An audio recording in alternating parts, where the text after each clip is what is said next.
So we are working our way through some parables that Jesus speaks. That's what Mike and I decided to do after Easter, partially because I was going to be out so much, and that's a really easy thing to ask guest preachers to come in and preach about, right? Just pick a parable that you want to preach on. There's plenty of them. Jesus preaches a lot of them, and surely you have a parable that you'd like to get up here and talk about for 20 minutes. So that's what we've been doing. But we've also been sprinkling in a couple of really difficult parables. So if you were here when Clay Farrington preached, you know that he talked about the parable of the unmerciful servant. And that's a really tough parable that Jesus preaches in Matthew's gospel. And the parable that we're going to look at today is another one of those really difficult parables. And I kind of regretted choosing it for my week back before I was out. Like, I picked it and I was like, oh yeah, I'll be fine. I can totally preach on this parable. And I kind of forgot. And then I got in the office on Monday and read it, and I was like, dadgummit, why did I pick this? But I stuck with it because that's what Mike is talking about over there, and that's what we're going to talk about over here. So we're going to read the parable of the talents. I'm sure a few of you are familiar with it. It's a long parable, so just stick with me. It's very similar to that parable of the unmerciful servant, and it's very close to that parable at the end of Matthew's gospel. So we're in chapter 25 of Matthew's gospel, and the parable is verses 14 to 30. So let's read it together. For it is as if a man going on a journey summoned his slaves and entrusted his property to them. To one he gave 5 talents, to another 2, and to another 1, to each according to his ability. Then he went away.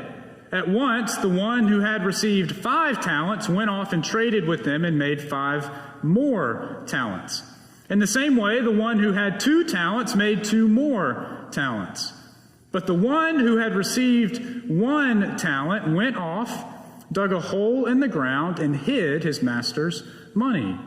After a long time, the master of those slaves came and settled accounts with them.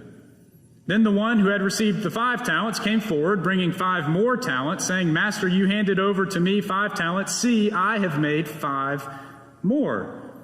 His master said to him, Well done, good and trustworthy slave. You have been trustworthy in a few things. I will put you in charge of many things.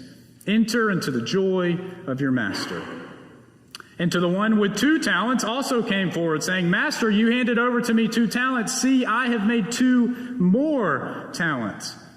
His master said to him, Well done, good and trustworthy slave. You have been trustworthy in a few things. I will put you in charge of many things. Enter into the joy of your master. Then the one who had received 1 talent also came forward, saying, Master, I knew that you were a harsh man, reaping where you did not sow and gathering where you did not scatter. So I was afraid, and I went and hid your talent in the ground. Here you have what is yours. But his master replied, You wicked and lazy slave, you knew, did you, that I reap where I did not sow and gather where I do not scatter? Then you ought to have invested my money with the bankers, and on my return I would have received what was my own with interest. So take the talent from him and give it to the one who has 10 talents. For to all those who have, more will be given, and they will have an abundance. But from those who have nothing, even what they think they have will be taken away. As for this worthless slave, throw him into the outer darkness, where there will be weeping and gnashing of teeth. This is the word of God for the people of God. And we all say together as a joyful people, thanks be to God. Quite the text to preach on your first Sunday back after 4 weeks off and sleep deprivation, right? It's a tough one. You know, we're in this sermon series right now looking at the parables of Jesus, and when you hear that, you think about, oh great, we're going to talk about that parable where the farmer is throwing all of those seeds, or the parable where the Samaritan stops and helps the man on the side of the road. I think that's what Mike talked about last week. Or that beautiful story where the prodigal son takes all of his father's money and goes away and spends it all on nothing, and then comes back empty-handed, and he's accepted back into the arms of his father. But when you find yourself towards the end of Matthew's gospel, when Jesus is starting to get closer and closer to the cross, you realize that at the end of his ministry, Jesus wasn't pulling any punches with his teachings. He really wasn't. He teaches some of his harshest and sharpest teachings in the Gospel of Matthew right when he gets up to the cross. And I think the parable of the talents is an example of that.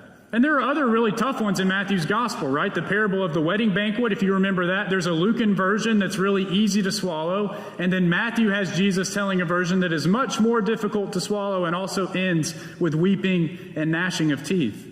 And then, of course, the parable of the unmerciful servant, which we've already talked about, that Clay covered a few weeks ago. I think this parable, the parable of the talents, is of those three more apocalyptic parables that Jesus tells kind of clustered together. This one is probably the one that gets preached on the most from pulpits in churches.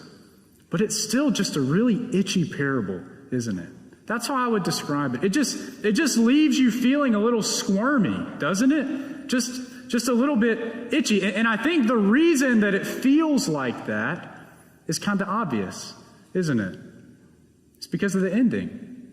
Man, that's a tough ending. I mean, you get up to the talents and you see that the one buried one. He buried his own talent and you think, oh yeah, he's probably not going to do as well. But you don't expect that ending, do you? It sticks with you. It's because of the way this parable ends that it feels so itchy. And for some reason, when I read this parable, it seems like when I'm finished, all I can remember is that nasty ending and the anger that we see from the master. Hear it again. This is one of the most condemning statements that we find in the New Testament, and certainly from the mouth of Jesus. For to all those who have, more will be given, and they will have in abundance. But from those who have nothing, even what they have will be taken away. As for this worthless slave, throw him into the outer darkness, where there will be weeping and gnashing of teeth.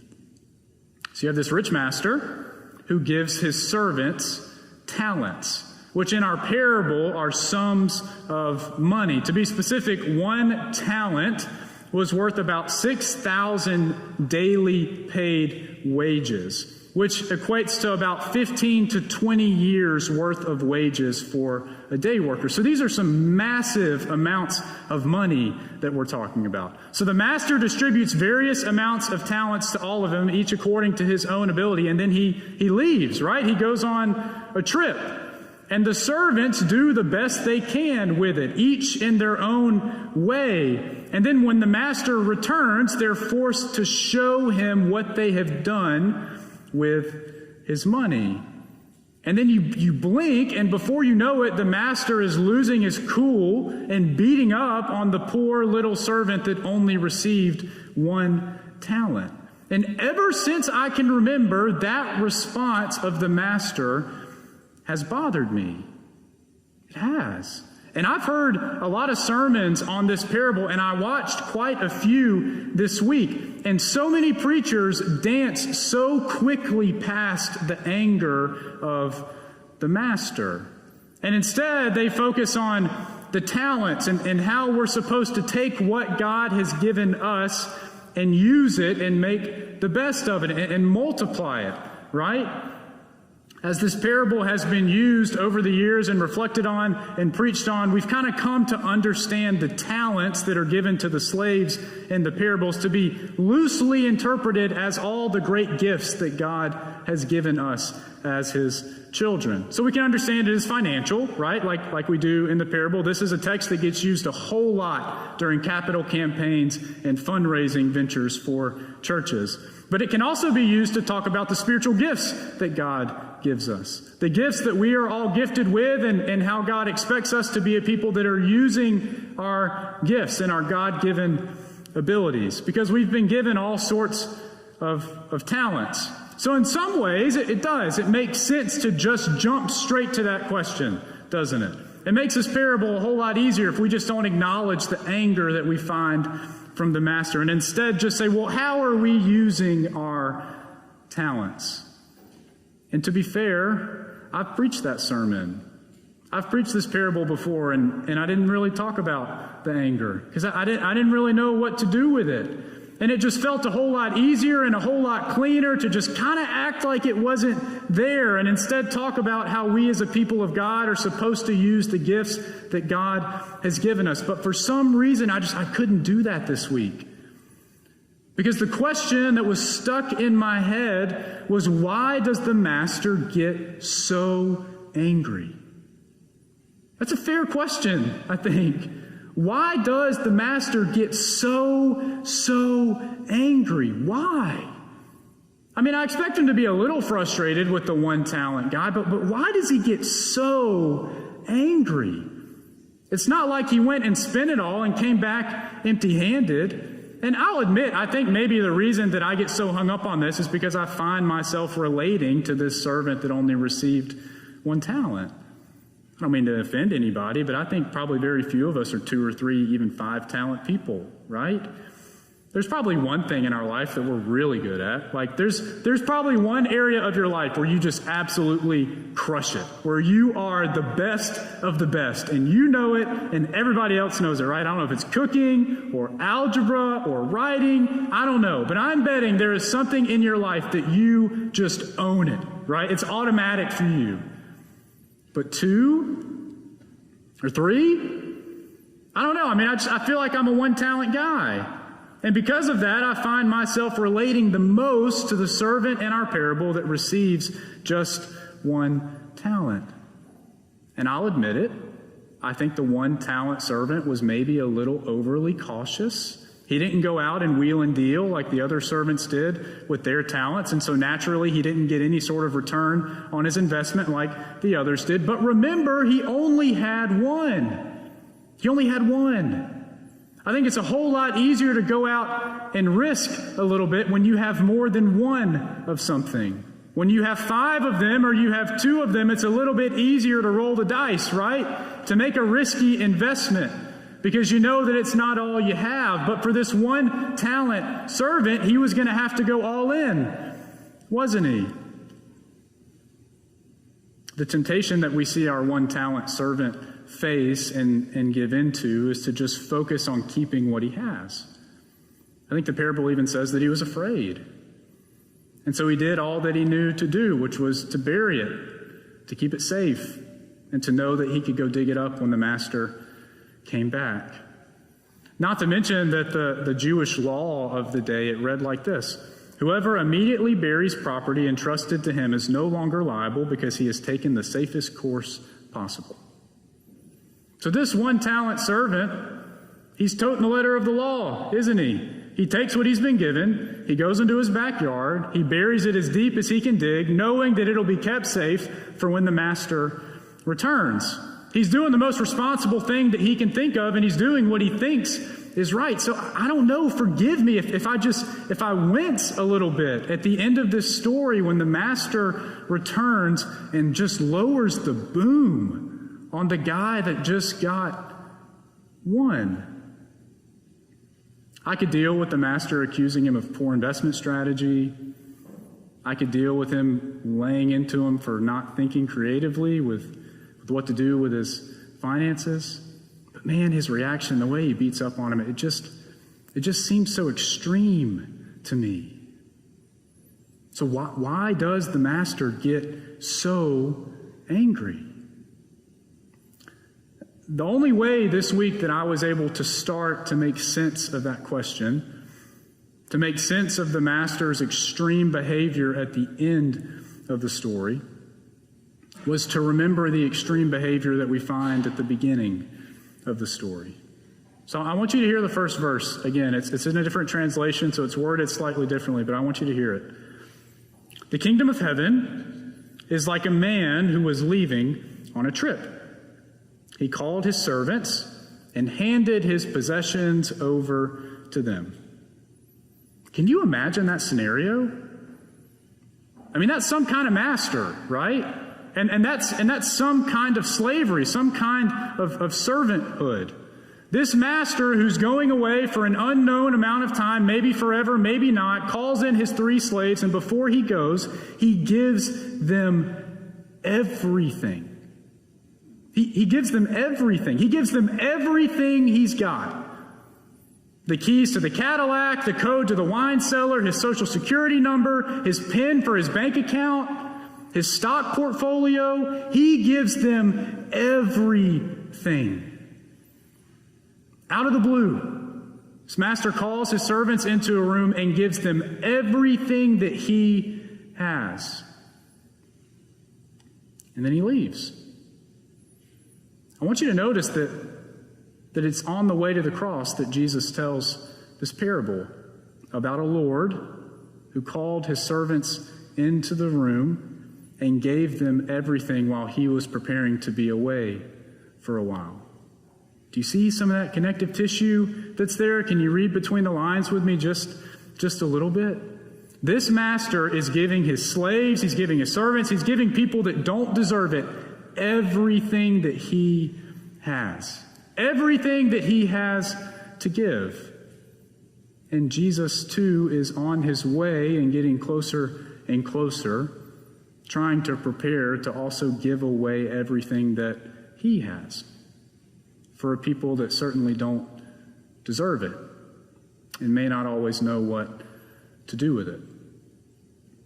We get so caught up with the extreme anger and extreme behavior that we find at the end of the parable that I think it's so easy to forget the extreme behavior that we find from the master at the beginning, that he's the one that starts all of this, that he gives them everything. I remember in college, a friend of mine almost flunked out his first semester. He got back like a really bad set of grades, and it wasn't because of his ability. He was a good student. It was because of choices that he was making. You know how that goes, right? First semester, freshman year of college. And I remember overhearing a conversation that he was having with his mom on the phone. I just happened to be in the room when she called, and oh my gosh, you could tell that she wasn't pulling any punches, right? I mean, she was furious. She was so angry with him. And she was cutting him deep, too, like only a mom can do in a situation like that. And what I found myself thinking was, she needs to chill out. Like, I like him. He's not a bad... She needs to take a chill pill. She needs to relax. She needs to start to take it a little bit easier on him, because I don't think this is going to make him do any better in school. But she just relentlessly lit into him over the phone for about 15 or 20 minutes. But then a later conversation with my friend kind of revealed to me what was really going on here. It helped me put the disappointment and the anger that his mom felt towards him in context. He told me that he was the first person in his family to go to college, and that his mom, who already had a full-time job, had taken up a night job cleaning to try and pay for him to go through school. So I realized that his mom was working twice as hard to put him through college as he was in college. And then I realized that she had a right to be angry. And maybe the master does too. Don't get me wrong, this is a tough parable. And I don't have all the answers for you with how we're supposed to deal with the anger of the master. My goal for us this morning was to just not be a people that ignored it. I think his mom had a right to be angry. And when I really realized the gift that is given from this master to these servants, I wonder if the master doesn't also have at least a little bit of a right to be angry.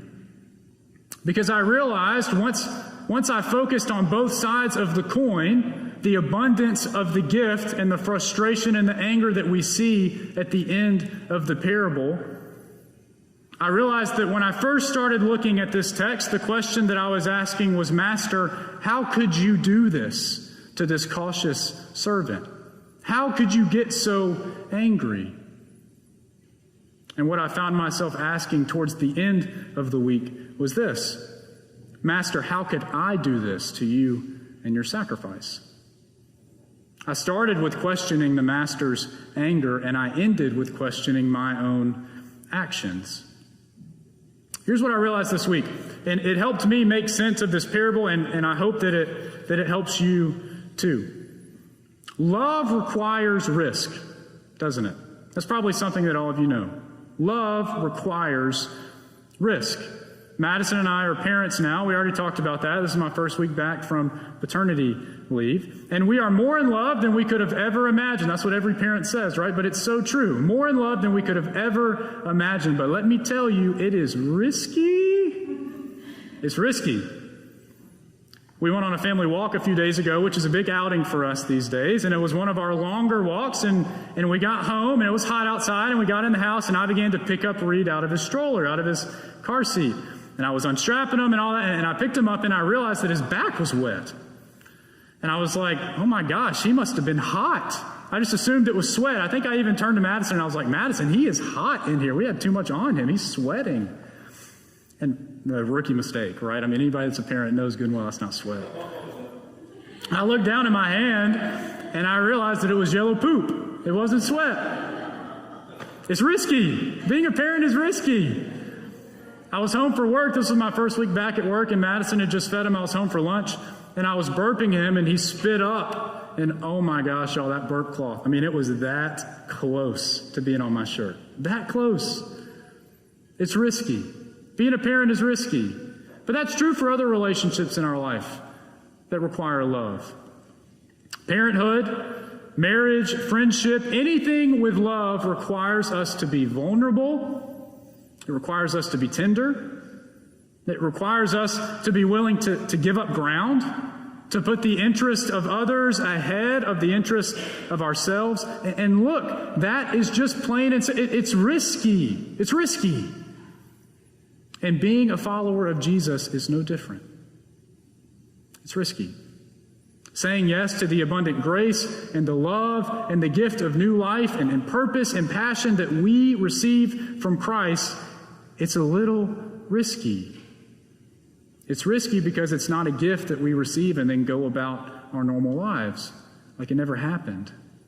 It's not a gift that we receive and bury and stick in our backyard to dig up on the last day to show what we have.